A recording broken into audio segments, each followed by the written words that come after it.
بالکل آپ نے صحیح بات کی. ہر کسی نے اپنے اپنے تجربے کیے. جنرل ضیاء نے اپنا تجربہ کیا, جنرل ایوب نے اپنا کیا, مشرف صاحب نے اپنا کیا, پولیٹیکل گورنمنٹس نے اپنا اپنا کیا, اسلامک جو ریلیجیس پارٹی ہیں انہوں نے اپنے اپنے تجربے کیے, جو ان کا ہاتھ میں آیا انہوں نے وہی چھوڑ دیا ادھر پاکستان میں. لیکن ابھی نیکسٹ الیکشن ایئر ہے, شاید ہو بھی جائے اس سال, کافی قوی چانسز ہے کہ الیکشن ہو جائے. لیکن ابھی آپ کو لگتا ہے کہ جن جن لوگوں نے 33 سال ہمارے اوپر ڈائریکٹلی, یعنی اسٹیبلشمنٹ کی میں بات کر رہا ہوں, ابھی انڈائریکٹلی ہے, تو یہ سمجھ پائیں گے, اور جو چلانے والے ہوں گے یعنی پولیٹیکل پارٹیز, باقی دنیا میں جو سسٹم ہے, ہم انڈیا کی مثال دے دیں, ہم بنگلہ دیش کی مثال دیں, چلیں امریکہ اور وہ بہت ہی ایڈوانس کنٹریز کی ہم بات نہیں کرتے, لیکن اپنے پڑوس کی کر دیتے ہیں. تو جس طریقے سے انہوں نے گریجولی اپنے سسٹم کو اتنا سٹرونگ کیا کہ آج انڈیا چاند پہ پہنچ گیا, آج 5ویں بڑی معیشت بن گیا دنیا کی, ڈیفنس کے اوپر دیکھ لیں کہ پیسہ لگاتے ہیں, باقی انہوں نے اپنا انفراسٹرکچر انتہائی زبردست کر لیا. کل کس سے میری بات ہو رہی تھی, تو یہ ساری چیزیں انہوں نے کوئی ایک دن میں تو نہیں کی, انہوں نے کام کیا, اسٹیبل گورنمنٹس وہاں پہ آئی. تو کیا آپ کو لگتا ہے کہ 2023 کے بعد ہمارے ہاں بھی یہ ہوگا, جنرل عاصم منیر صاحب ہو یا کوئی اور جنرل صاحب ہو, کہ بھائی ہمارا اپنا کام ہے, آپ اپنا کام کر لیں, ہم آپ کو نہیں چھیڑیں گے, ہمارا ڈیفنس کا کام ہے, ہمیں یہ کرنا ہے. اچھا دیکھیں, پہلے تو ایک گلوبل فنامنا ہے نا, اس کو سمجھ لیتے ہیں. سر وہ یہ ہے کہ ہندوستان ہو یا امریکہ ہو, کرپشن ہر جگہ ہے. بالکل ٹھیک ہے. اچھا, سیاستدان بھی کرپٹ ہیں اور اسٹیبلشمنٹ بھی کرپٹ ہے, اس میں کوئی دو رائے نہیں. اور پاکستان میں بھی یہی مسئلہ ہے کہ ہم کرپٹ بہت زیادہ ہیں, ہمارے سیاستدان ماشاء اللہ ہیں, اور مطلب اور بھی لوگ ہیں. تو یہ مسئلہ جو ہے نا, یہ ایکسکیوز نہیں ہوتا کہ آپ یہ کہیں کہ بھارت جو ہے اس میں کرپٹ رہنما ہونے کے باوجود آج اس کی اکانومی کیوں اچھی ہے. تو اس کا ایک ہی جواب ہے, ان کی stability in a sense of political process, civil supremacy. Right. تو جب سول سپریمیسی ہوگی, پولیٹیکل پروسیس ہوگا, کرپشن ساتھ ساتھ چلتی رہے گی. وہاں پہ بھی یہ نہیں ہوا کہ کوئی بڑے نیک اور متقی اور پرہیزگار لوگ آ گئے, ان کے ہاتھ بھی رنگے ہوئے ہیں کہیں نہ کہیں. ٹھیک ہے, ان کے ہاتھ بھی کہیں نہ کہیں رنگے ہوئے ہیں, بھولنا نہیں چاہیے ہم لوگوں کو. لیکن ہمارے ساتھ بھی یہ مسئلہ ہے. لیکن ہمارا مسئلہ یہ ہوا کہ ہم دنیا کی واحد ریاست ہے کہ ہم 2.5-3 سال کی جو ہے نا, ہم نے ایک سسٹم بنایا. ٹھیک ہے, 2.5-3 سال کا سسٹم بنایا, اور 2.5-3 سال میں جو ہے وہ ایک اسکول نہیں چلتا ہے جو آپ ایک ملک چلانے کی کوشش کر رہے ہیں. بالکل ٹھیک. So you need to give time to the people. اور پھر دیکھا جائے, اور کرپشن کا جو ہے نا اس کو ایک سائیڈ میں, کرپشن کو اور جو یہ اخلاقی اور معاشی جو وہ ہے کرپشن, اس کو آپ الگ سے ڈیل کریں, نظام عدل میں ڈیل کریں, لیکن اس کی بنیاد پہ آپ پوری سرکار نہ پلٹ دیں. ٹھیک ہے, چاہے وہ عمران خان کی ہو, چاہے وہ میاں صاحب کی ہو, چاہے وہ زرداری صاحب کی ہو, گیو دیم اپرچونٹی. تو آپ یہ دیکھیں کہ جو ایک بھارت کی ہم نے بات کی, تو بھارت میں ایک کنسسٹنسی کے ساتھ جمہوریت چلی ہے. ٹھیک ہے, انہوں نے اپنے اداروں کو حدود میں رکھا ہوا ہے. ٹھیک ہے, اور وہ آئین کے تابع ہیں, اور وہ سب سے بڑی بات یہ کہ وہ فالو کرتے ہیں اپنے آئین کو. اچھا, ہم کبھی آئین کو اٹھا کے سائڈ میں رکھ دیتے ہیں, کبھی نیا لکھ دیتے ہیں, کبھی ایک پروویژنل بنا دیتے ہیں. یہاں سے فنڈامنٹل مسائل ہونا شروع ہو جاتے ہیں کہ آپ دنیا کی مثالیں دیں گے. دیکھیں بھارت میں کیا ہے, سوری بنگلہ دیش میں کیا ہے, بنگلہ دیش میں کون سی جمہوریت ہے بھائی وہاں؟ اگر دیکھا جائے تو بیگمات ہی کام کر رہی ہے نا, وہ جنرلوں کی اور کرنلوں کی بیگمات کام کر رہی ہیں, لیکن کنسسٹنسی رہی کم از کم. چلے, میں کہتا ہوں کہ 75 سال میں سے جو ہے نا 35 سال جو ہے وہ مشرف کو دے دیتے, اور 35 سال جو ہے وہ جنرل ضیاء کو دیکھتے بھائی دونوں میں سے کون اچھا لے کے جاتا. اگر ایسے ہی تھا, کنسسٹنسی تو کرتے, یا پھر سیاستدانوں کو جو ان کا کام ہے وہ کرتے. آپ مجھے بتائیں, ایک گاڑی خراب ہو جائے, اور اب گاڑی خراب ہونے کے بعد آپ بولیں کہ یار میں اس میں سے کہیں سے مسجد کا امام ڈھونڈ کے لاتا ہوں کہ کوئی نیک بہت ہے. ٹھیک ہے, گڈ, وہ نیک بہت ہے, تو میں جو نا وہ گاڑی وہ اچھی صحیح کرے گا, مجھے اس پہ پکا ایمان ہے. جبکہ وہ گاڑی ایک میکینک ہی ٹھیک کرے گا, ٹیکنیکل آدمی کرے گا نا جس کا کام ہے. تو پاکستان ایک ملک ہے, اس کو سیاستدان ہی ٹھیک کریں گے. ٹھیک ہے, اس کو سیاسی جماعتیں ہی صحیح کریں گی. جمہوریت آپ نے دنیا میں ایک مروجہ نظام دیکھ لیا کہ چل رہا ہے, تو آپ نیا پہیہ کیوں ایجاد کرتے ہو؟ آپ why you reinvent the wheel? آپ اپنے نظام کیوں لے کر آتے ہو کہ بھئی اب ہم یہ والا نظام چلا کے دیکھتے ہیں. ٹھیک ہے, ایسا نہیں ہوتا, ایسا نہیں. مجلس شورا یہ وہ سب کچھ نہیں چلے گی, یا ٹیکنوکریٹ نہیں چلے گا. جمہوریت ووٹ کو عزت دیں, جس کی بھی ووٹ ہو, چاہے وہ کراچی کے ووٹ کی عزت ہو, چاہے وہ پی ایم ایل این کے پنجاب کی ووٹ کی عزت ہو, اس کو عزت دے دیں. اور دیکھیں ابھی میں تو خوش ہوں کہ فوج نیوٹرل ہو گئی ہے. ٹھیک ہے, میں تو خوش ہوں کہ جنرل عاصم منیر اچھی پالیسیز کو لے کر چل رہے ہیں, اور اکراس دا بورڈ جو ہے وہ لوگوں کے ساتھ احتساب کا عمل کر رہے ہیں انٹرنلی فوج کے اندر. کاش کہ یہی نظام across the board out side فوج بھی ہو اور سول لوگوں کے ساتھ بھی ہو. مطلب یہ نہ ہو کہ یہ جو ہے وہ جنرل کی بیٹی ہے اور وہ کور کمانڈر کا گھر جلا رہی تھی, تو اس کو ہم تھوڑا ہلکا ہولاد رکھ لیتے ہیں, ٹھیک ہے نا. باقی وہ جو ککو جو تھا نا گاؤں والا, اس کو نہیں چھڑنا تھا, بالکل, شکور کو نہیں چھوڑنا, فقیر کو نہیں چھوڑنا, بالکل نہ. اب وہ بےچارے غریبوں کے پاس ضمانتوں کے, کچہریوں کے, چٹھیوں کے پیسے نہیں ہوتے, وہ چکر کاٹ رہے ہیں. سر کوئی وکیل نہیں مل رہا. میرا ایک دوست ہے, اس دن مجھے کہہ رہا ہے کہ میں نے کسی نے مجھے بولا, کہتے میرے پنڈی کا رہنے والا, میرا کلاس فیلو بھی ہے, تو کہتے مجھے کسی نے کہا, تو میں نے کہا یار ان کے پاس بیچاروں کا کیا ہوگا, میں فری آف کاسٹ ان کا کیس لڑ لیتا ہوں کہ یہ بیچارے نکلے. کہتے غریب سا لڑکا ہے, وہ اڈیالہ جیل میں پڑا ہوا. دیکھیں نا, اب اس بچے کا دماغ جس نے خراب کیا, ماسٹر مائنڈ, وہ تو بالٹی پہن کے گھوم رہا ہے, زبردست قسم کی, زبردست, وہ تو بالٹی پہن کے گھوم رہے ہیں, بلڈ پروف, مطلب وہ دوسروں سے کہتا ہے کہ خوف کے بت توڑ دو, اور خود جو ہے نا وہ ایک وہ لوہے کا موت بہتر ہے, کہتے اس طرح کی زندگی سے موت بہتر ہے. یہ بھی تو قرآن کے حوالوں سے, قرآن کے حوالوں سے. اب دیکھیں کہ کیا کچھ نہیں ہو رہا. تو اچھا یہ بھی ایک ڈاکٹرائن ہے عمران خان صاحب کی, جو ہے نا اپنے ذہن کی ایک اختراع ہے. پھر وہی بات آ گئی کہ عمران خان صاحب وہ میکینک نہیں ہے جو پاکستان سے ہی کر سکتے, ٹھیک ہے نا. یہ واز اے گڈ پلیئر, ٹھیک ہے نا. اور اس 1992 کے ورلڈ چیمپئن کے ساتھ 10 کھلاڑی اور بھی تھے جنہوں نے سبز وردی پہنی تھی. وہ تو بیچارے پتہ نہیں جیسے انہوں نے کچھ کیا ہی نہیں, اکیلے انہوں نے کیا سارا کچھ. ہمیں یہ مثالیں نہ دیں کہ وہ آکسفورڈ میں بھی 3rd ڈویژن آئی تھی, ٹھیک ہے. وہ بھی آرٹس میں. سر وہ جسے کہتے ہیں نا, میرا تو یقین ہی اٹھا ہوا آکسفورڈ یونیورسٹی سے. واقعی اب میں کوئی کہتا ہے نا آکسفورڈ یونیورسٹی کا, تو میں کہتا ہوں کوئی اور بات کرو, ٹھیک ہے نا. تو لیکن آپ یہ دیکھیے کہ وہی بات ہے کہ غلط میکینکوں کو لا کے ہم نے بٹھایا, اور جو صحیح میکینک تھے, میں تو کہتا ہوں کہ دیکھیں نواز شریف لوگوں نے بھی جو ہے نا سیکھا وقت کے ساتھ ساتھ, اور ملک میں اکانومی کو ریوائیو کیا, پروجیکٹس لگائے, پروجیکٹس کمپلیٹ کیے, آج ان کے ثمرات آپ کو دکھائی دے رہے ہیں, ٹھیک ہے. تو اب اور آنے والے لوگ کیوں جڑے ہیں, آپ مجھے بتائیں, ان جماعتوں کے ساتھ کیوں جڑے ہوئے ہیں؟ اس لیے کہ ان کو معلوم ہے کہ یہ آتے ہیں تو کچھ کر کے جاتے ہیں, اور ہماری بہتری ہوتی ہے. کرنا آتا بھی ہے سر, کرنا آتا ہے, ان کو کرنا آتا ہے, میکینک ہے نا, ان کو پتا ہے کہ کیسے ہوتا ہے کام.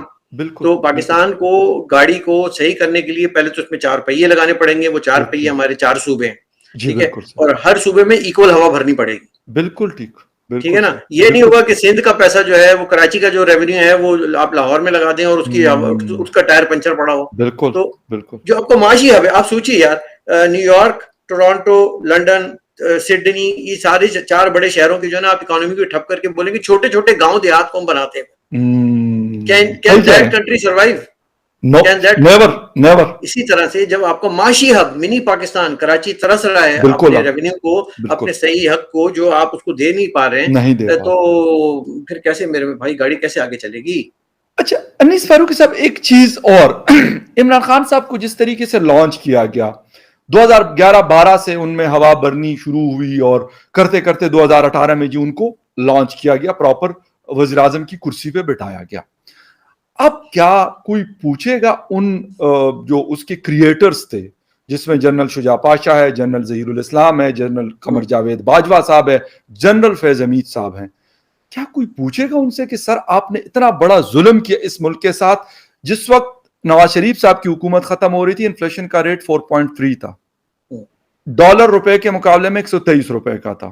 آج میرے ملک میں ڈالر 300 پہ بھی گیا, 312 پہ بھی گیا, اب واپس چلے 280 290 آس پاس چل رہا ہے. انفلیشن جو ہے 38% ہے. الیکٹریسٹی کا ایک ایوریج یونٹ آج کی ڈیٹ میں سر 45 روپیز کا ہے. اب مجھے یہ بتائے کہ اس کی مطلب اس کا خمیازہ تو میرے جیسے جو پاکستانی اور 26 کروڑ رہتے ہیں وہ بیچارے بھگت رہے ہیں. کوئی جواب دے گا ان کو کہ یار ہم نے کیوں اس طرح کی مطلب اتنا غلط کام, اتنا ظلم کیا اس ملک کے ساتھ؟ دیکھیں وہی بات ہے کہ ہم ایک دوسرے کے پیچھے احتساب اور انتقام اور یہ اس چکر میں اکاؤنٹیبلٹی میں پڑے رہتے ہیں. جی کہ تھوڑا آگے کا سوچنا چاہیے. ٹھیک ہے, بالکل. تو عاصم منیر اور اگر ایک پیج پہ آ جاتے ہیں سیاسی جو ہماری وہ ہے پارٹیز ہیں, ان سب کے ساتھ اور مل کے ملک کی بہتری کے لیے سوچتے ہیں. جیسے نا کتنا اچھا انیشیٹو لیا, گرین انیشیٹو لے رہے ہیں, سبز پاکستان کو سرسبز کرنے کی باتیں ہو رہی ہیں, زراعت پہ توجہ دی. پاکستان ایک زرعی ملک ہے, تو کیوں نہیں ہم اس کو ایڈوانٹیج لیں. تو یہ ویژن اگر آ رہا ہے تو اس کا مطلب ہے کہ they are thinking ahead of the game. اب اگر وہ اس میں ٹائم ضائع کریں کہ ہم نے جنرل پاشا کو بھی پکڑنا ہے, جنرل فیاض کو بھی پکڑنا ہے, ہو سکتا ہے وہ پکڑ کے اندرونی کچھ کر بھی دیں. ویسے بھی وہ کھجل خوار ذلیل ہو چکے ہیں عوام کے سامنے بھی اور فوج کے اندر بھی, رائٹ, ان کی کوئی عزت نہیں رہی, توقیر نہیں رہی. لیکن I think we are way behind, بہت ٹو لیٹ ہو چکا ہے. اب ہم کو آگے کا سوچنا ہوگا, اور آگے کا سوچنے کے لیے اس سوچ کے ساتھ کھڑا ہونا پڑے گا جو آج کی موجودہ سوچ ہے. کیونکہ دیکھیں ایز اے محب وطن پاکستانی آپ کو جو ہے نا آگے کا ہی سوچنا ہوگا. مجھے یہ نہیں سوچنا کہ آج مجھے مسنت اقتدار مل گئی ہے, طاقت مل گئی ہے, اب میں کسی نے نہیں چھڑنا, ٹھیک ہے نا. یہ عمران خان لے کر آئے تھے نا انتقام, بالکل انتقامی سیاست, انتقام لے کر آئے تھے نا کہ بدلے کی سیاست, یہ کروں گا وہ کروں گا اور میں نے اے سی نکلوا دینا. یہ تھا ہمارا ویژن اس عظیم اسلامی ریاست مدینہ کے خلیفہ کا, رائٹ. بالکل نیو یارک میں کھڑے ہو کے کہہ رہے ہیں میں نے جا کے اے سی اتروا دینا ہے. بالکل مجھے وہیں سے شک پڑ گیا تھا کہ میں نے کہا پھر تسی نہ ہی سمجھو, ٹھیک ہے نا. یہ صورتحال. اب ہمیں آپ کے سوال کے جواب میں آگے کا سوچنا ہے. اب ہمیں بہتری کا سوچنا ہے, پلان کرنا ہے, پروجیکٹ لگانے, اور خدا را کوئی ایسی سوچ کر رہے ہیں کہ ہم ایک لانگ ٹرم کر سکیں. کوئی اگر میں تو کہتا ہوں اکتوبر میں الیکشن نہیں بھی ہوتے نا, پہلے we have to dig out of this hole. اس گڈھے سے نکلنا ہے جس میں ہمیں دھکیل دیا گیا تھا, ورنہ 2018 تک ہم نکل آئے تھے, ٹھیک ہے, کافی بہتر پوزیشن پہ تھے. ہاں اب ہم پھر دوبارہ سے گئے, اب پھر آئی ایم ایف کے پروگرام میں ان ہوئے, پھر اب ہم مجبور ہو گئے ہیں, اب ہمیں قرضے اتارنے ہیں, ہمارا ڈالر کہاں جا رہا ہے. ہم اپنے عوام کو موت دکھا کر بخار پہ راضی کرتے ہیں کہ یار 312 نہیں تو 280 تو ہے نا, خوشی ہوتی ہے, آپ بھی خوش ہو گئے. بالکل 280 پہ پھر خوشی ہوتی ہے. 280. اچھا انیس فاروقی صاحب, دنیا میں بڑے بدتر سچویشن والے کنٹریز رہے ہیں, ایسا نہیں ہے. پاکستان جی ایٹم بم بنا لیا, بہت اچھی بات ہے جی, یہ میزائل بنا لیا, وہ میزائل بنا لیا, لیکن کیا ہم سیکیورٹی سٹیٹ والی وہ جو ایک چیز ہوتی ہے اس سے اب نکلنے کا ہم نے ارادہ کیا ہو؟ جس طرح آپ جنرل عاصم منیر صاحب کی بات کر رہے ہیں, یا پھر باقی چیزوں کو آپ دیکھ رہے ہیں کہ کہہ رہے ہیں کہ کچھ تبدیلیاں نظر آپ کو آ رہی ہیں, تو ایسا پاسبل ہے واقعی؟ اب ہم چاہیں گے ٹھیک ہے ایٹم بم آپ رکھیں, میں یہ نہیں کہتا کہ آپ اس کو کسی سمندر میں پھینک دیں, رکھیں, لیکن اس کے ساتھ آپ کی باقی چیزیں بھی تو بڑی امپورٹنٹ ہے نا. صرف ایٹم بم سے یا پھر بڑے بڑے میزائل سے اگر کام چلتا تو پھر نارتھ کوریا کو تو سب سے ٹاپ پہ ہونا چاہیے تھا, یا پھر اس طرح کی بہت ساری کنٹریز ہیں. تو ایسا کیوں نہیں؟ کیونکہ امریکہ سپر پاور صرف میزائلوں کی وجہ سے تو نہیں بنا, ان کی اکانومی بھی ہے, ان کا باقی ورلڈ میں انفلوئنس بھی ہے. دیکھیں جاپان کی مثال آپ کے سامنے ہے, جی جی, 2 مرتبہ اس پہ ایٹمی حملہ ہوتا ہے, جی تو اس کے جواب میں اس نے ہتھیاروں کا انبار نہیں لگایا, جی, اس نے ترقی کی جانب جو ہے نا قدم بڑھایا, رائٹ, اور وہ اس نے اپنے آپ کو ڈیولپ کر کے, اپنی ٹیکنالوجی کو ڈیولپ کر کے جو ہے نا دنیا میں ترقی کی. جی, پاکستان کا مسئلہ یہ تھا کہ پاکستان کے جو نیبرنگ بارڈرز ہیں وہ بڑے والٹائل تھے, ٹھیک ہے, اور رہے ہیں اور ابھی بھی ہیں, اور اس کے لیے ضروری تھا کہ پاکستان ایک ڈیٹرنٹ رکھے, ٹھیک ہے. اور آپ یقین کریں کہ اگر یہ ڈیٹرنٹ آج نہیں ہوتا تو مطلب بہت سارے لوگوں کی نظریں ہم پہ تھیں, اور وہ مطلب کہیں نہ کہیں ہم لوگوں کو کھا جاتے, اور یہ ہونا ضروری ہے, یہ پاکستان جیسے ملک کے لیے ہونا ضروری ہے. لیکن اور ظاہر ہے کہ وہ خرچہ ہے, اس کے اخراجات ہیں, اب وہ ہم کیا کریں, ہم نے رکھ لیا ہے, اس کو ہمیں برداشت تو کرنا ہے. لیکن اب جو صورتحال ہے بارڈرز کی, میں سمجھتا ہوں قدرے بہتر ہے, ٹھیک ہے نا. نہ ہمیں بھارت سے تو مجھے کبھی بھی ڈر نہیں لگا یا جنگ کا خطرہ نہیں رہا, کیونکہ ان کو ضرورت نہیں ہے, ان کو ضرورت نہیں, کیونکہ دیکھیں نا جنگ بھی ایک طرح کا ایک ایکسپینس ہے, ٹھیک ہے, بہت بڑا. تو ایک کنٹری جب اچھی خاصی اپنی اکانومی 5 ٹریلین کی طرف جا رہی ہوگی, وہ سائڈ میں کیوں ایک ایکسپینس کھولے گی؟ کبھی نہیں کھولے گی. اور اس کو حاصل کیا ہو جانا ہے؟ وہ تو کہتے ہیں کہ ہمارے لیے تو یہ ہیڈک ہے, تو ہم مزید 1-2 ہیڈک, اب بنگلہ دیش کو بھی وہ کہتے ہیں کہ ہم نے 2 کر دیے تو 2 ہیڈک ہو گئے, تو 3-4 اور کریں کیا ہم, رائٹ. تو وہ بھی نہیں کریں گے. اچھا افغانستان بھی ٹھنڈا ہو گیا ہے, ایران اپنا بھائی ہے, چائنا اپنا بھائی ہے, روس کے ساتھ اچھے تعلقات ہیں. اب اچھا موقع ہے کہ تھوڑا سا ڈی ایسکیلیٹ کر کے ڈیفینس کو اس کو تھوڑا سا شفٹ کریں, فائنینسز کو, اور ترقی کے راستے پہ ڈالیں گے. دس از اے گریٹ اپرچونٹی. دنیا بھی آپ کے ساتھ کھڑی ہے. میں سمجھتا ہوں خارجہ پالیسی پہ ہم بہت اچھے کھڑے ہیں. Bilawal Bhutto has done a great job, اور اس طرح سے ہماری ایک سافٹ ویئر امیج جا رہی ہے. تو آج جو پاکستان جس حالت میں کھڑا ہے, سب سے اس وقت تاریخ کے بہترین اپرچونٹی کے موقع پہ کھڑا ہوا ہے. صرف اور صرف یہ کہ صحیح قیادت, صحیح فیصلے اور آن ون پیج کر کے کریں گے تو یہ بہت اچھا چل پائے گا. بالکل. اچھا انیس فاروقی صاحب, آخر میں ایک چیز وہ آپ سے یہ پوچھنی ہے کہ جس طریقے سے ہم دیکھتے ہیں انڈیا ایک ہی دن ہمارے ساتھ بنا, ٹھیک ہے, ان کی پاپولیشن باقی چیزیں ہم سے الگ ہیں, ان کی اب اکانومی بھی اس لیول پہ پہنچی, اس لیے 5ویں نمبر پر ہم شاید مطلب ٹاپ 100 میں یا 50-60 میں کہیں جا کے سٹینڈ کرتے ہیں. لیکن پھر بھی سر ایک جیسے مطلب لوگ سارا کچھ تقریباً ایک ملتی جلتی چیزیں تھی وسائل کی بھی یا جن چیزوں کی بھی بات کریں, لیکن انہوں نے اپنی چیزوں کو بہتر فیصلے اپنی فیصلہ سازی اپنے گھر کے اندر کی. ہم نے نہیں کی, ہم کبھی امریکہ کے ساتھ جا کے کھڑے ہو گئے, کبھی سعودی عربیہ کے ساتھ, کبھی ایران کے ساتھ, کبھی چین کے ساتھ. میں یہ نہیں کہتا کہ تعلقات بہت اچھے ہونے چاہیے, سب کے ساتھ ہونے چاہیے, رشیا تک کے سب کے ساتھ بہتر تعلق ہو, لیکن اپنا فیصلہ جس میں فائدہ پاکستان کا ہو وہ ہم کیوں نہیں کر پاتے؟ آج بھی ایک ڈیوائیڈ نظر آتا ہے, کوئی ایران تہران کو سپورٹ کرتا ہے, کوئی ریاض کو کرتا ہے, کوئی استنبول کو کرتا ہے, کوئی واشنگٹن کو اور کوئی بیجنگ کو. ہم نے اس چیز میں انڈیا سے کیوں کوئی سبق نہیں سیکھا کہ انہوں نے وہ بھی غریب ملک تھا, کوئی اتنا بڑا ملک نہیں تھا, نہ ان کے پاس اتنے کوئی وسائل تھے, لیکن آج ان کے پاس ہے. مودی صاحب کسی ملک میں جاتے ہیں تو ان کو ایز اے اسٹیٹ گیسٹ بلایا جاتا ہے. اس سے پہلے بھی ان کے پرائم منسٹر جاتے ہوں گے, ایسا نہیں ہے, لیکن اب انہوں نے ایک الگ سٹیج پہ لا کے انڈیا کو کھڑا کر دیا. ہم پاکستان کو کیوں نہیں اس کے لیول کے مطابق کم از کم کھڑا کرتے, لیکن نہیں کر سکتے. ہاں بالکل ایگری وتھ یو, بہت اس میں دم ہے بات میں, اور میں سمجھتا ہوں کہ پاکستان کو تہران اور استنبول اور بیجنگ کے بجائے اگر نئی دلی کے ساتھ اچھے تعلقات کر لے تو آپ کو تو بیٹھے بٹھائے اتنی بڑی مارکیٹ مل جائے گی کہ آپ کی جو جتنی بھی کھپت ہے وہ ساری کی ساری وہیں ہو جائے گی, اور جو آپ کو ضرورت ہوتی ہے پیاز یا اس طرح کی دوسری چیزوں کی وہ وایا کہیں اور سے لینے کے ڈائریکٹ آپ کے پاس ٹرک سیدھے آیا کریں گے واگا بارڈر سے, جہاں سے بھی آیا کریں.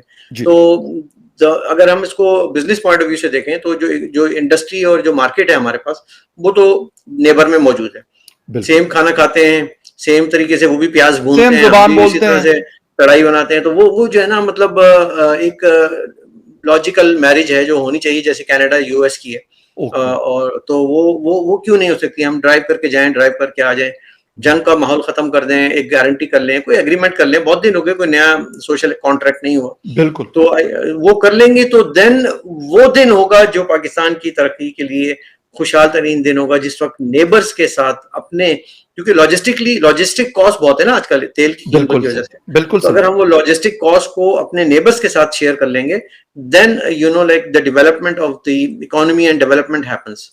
بالکل انیس فاروقی صاحب, بڑا زبردست قسم کا جو اینڈ والی بات ہے, ویسے تو باتیں بہت ساری ہو گئی اور بڑی اچھی ہو گئی, لیکن اینڈ پہ کیونکہ ہمیں سوچنا پڑے گا آخر کچھ تو کرنا ہے, اگر آگے بڑھنا ہے تو اس کے لیے کچھ نہ کچھ چیزیں کرنی پڑے گی, اور نظر بھی ہونی چاہیے کہ ایران کے ساتھ اگر بارڈر شیئر کرتے ہیں وہاں کیا فائدہ اٹھ سکتا ہے, افغانستان کے ساتھ بارڈر شیئر کرتے ہیں, اور ہندوستان کے ساتھ سب سے بڑا فائدہ یہ کہ وہاں تک ہمارا جو روڈ انفراسٹرکچر ہے وہ بہت اچھا ہے, موٹر ویز ہیں, ساری لنکیج ہے, تو وہ بڑا ایزی ہے. تو اس لیے انیس فاروقی صاحب کا یہ والی جو بات ہے میں بھی سیکنڈ کروں گا کہ اس کے اوپر کسی نہ کسی طریقے سے بس کر دیں. بہت ہو گیا, 75 سال 76 سال ان کو ہو گئے, ہمیں ہو گئے, جنگیں بھی دیکھ لی, امن بھی دیکھ لیا, تو میرے خیال میں جو امن میں فائدہ ہے وہ شاید جنگوں میں نہیں ہوا ہم لوگوں کو, تو اس کی طرف ہمیں جانا پڑے گا. انیس فاروقی صاحب آپ کے وقت کا بہت شکریہ, آپ نے شو جوائن کیا, and viewers thank you very much for watching debate with فخر یوسف زئی.